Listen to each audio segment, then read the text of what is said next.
2007 से 2014 तक जब भी सरकार बदली, उनके साथ बहुत करीबी कार हुए उनके साथ, इसलिए कि वो प्रधानमंत्री थे, मैं चेयरमैन राज्यसभा था।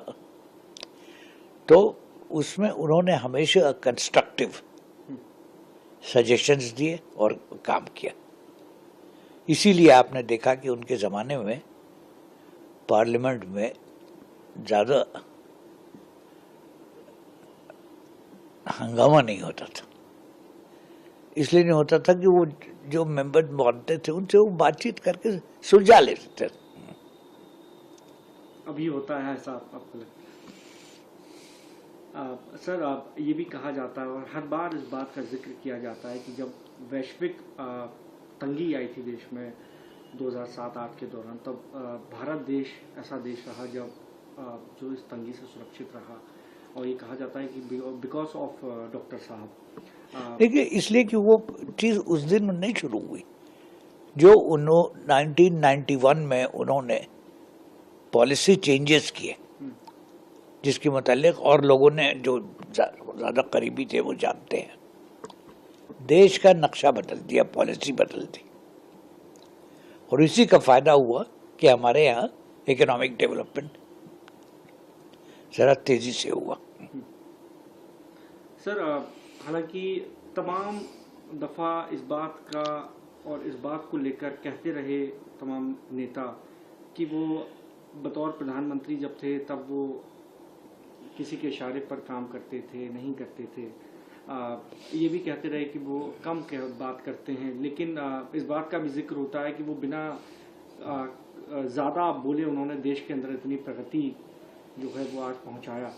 उस पर आपकी क्या राय है सर? जो तमाम नेताओं ने उनको लेकर हमेशा कहा कि भैया वो तो कम बात करते हैं, कम कहते हैं। भाई, कम बात करने से क्या मतलब है? काम करते थे ना। बात करने से तो पॉलिसी नहीं बनती है, काम करने से होती है। तो उन्होंने जहाँ बात करने की जरूरत समझी, बात की, लोगों से डिस्कशन किया। हमेशा पार्लियामेंट में जब कभी डिस्कशन हुआ, चाहे डोमेस्टिक पॉलिसी पे हो या फॉरेन पॉलिसी पे हो, हमेशा उन्होंने उसमें भाग लिया। इस 10 साल को सर कैसे उनके प्रधानमंत्री के वक्त को किस तरह से ये देश याद करेगा सर? किस तरह से याद करेगा? पॉलिसी से याद करेगा, और कैसे याद करेंगे? मैं सर, पहले भी तमाम प्रधानमंत्री रहे, उनके कामों का भी जिक्र होता है, राजीव जी के भी कामों का जिक्र होता है, मौजूदा प्रधानमंत्री भी हैं, उनके कामों का भी जिक्र होता है। आप कोई एक दो पॉलिसी उनकी आप कोई बताना चाहें जो सभी प्रधानमंत्रियों के काम से अलग उनको हाईलाइट करती है? देखिए, सबसे बड़ी चीज़ उनकी इकोनॉमिक पॉलिसी थी, जिससे देश को बहुत फायदा हुआ।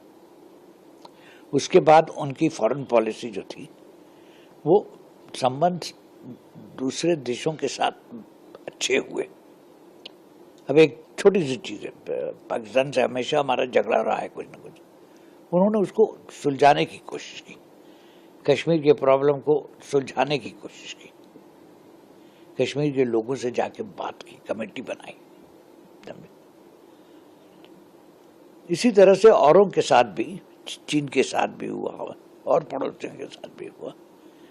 तो सूझबूझ के आदमी थे और वो जानते थे कि अगर देश को तरक्की करना है तो देश के सामने जो प्रॉब्लम है उनका सोल्यूशन तलाश करना होगा।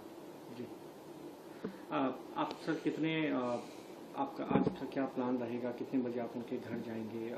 कुछ आप अगर साझा करना चाहें हम लोगों के साथ। अब भाई देखेंगे क्या हो रहा है, अभी मुझे डिटेल्स नहीं मालूम है, मैं खुद बीमार हूँ 6-7 महीने से, तो मालूम करके जाऊंगा उनके। कितना मुश्किल था आपके लिए जब आपको ये पता लगा सर कि ऐसे अब वो नहीं रहे? भाई डॉक्टर साहब से तो मैं अभी रिटायरमेंट के बाद भी, अभी यानी मैं भी रिटायर हो गया, वो भी रिटायर थे, हर दूसरे तीसरे महीने में उनके पास जाता था। बीमार हो गए थे, बोलने में मुश्किल होती थी, मगर जाता था उनके पास, इसलिए कि उनसे दोस्ती, एक तरफ दोस्ती थी, दूसरी तरफ उनसे ज्ञान मिलता था। सर, एक आखिरी सवाल ले लेता हूँ। हमें अभी भी हमारे सामने वो तस्वीर है जब वो पार्लियामेंट में सुषमा जी के सामने खड़े हुए थे और एक बड़े ही विनम्र लहजे से शायराना अंदाज में अपनी नाराज़गी भी व्यक्त की थी। क्या वो उस वक्त पार्लियामेंट के अंदर जिस तरह शायराना अंदाज में उन्होंने अपनी नाराज़गी भी जाहिर कर दी, अपनी बात भी कह दी, और अब के पार्लियामेंट के अंदर? देखिए, मैं कंपैरिजन नहीं करता हूँ जी। मेरा जो काम था मैंने किया, मेरे बाद किसने किया, कैसे किया, वो आज की बात, वो पब्लिक जानती है, बात वहाँ खत्म हो जाती है।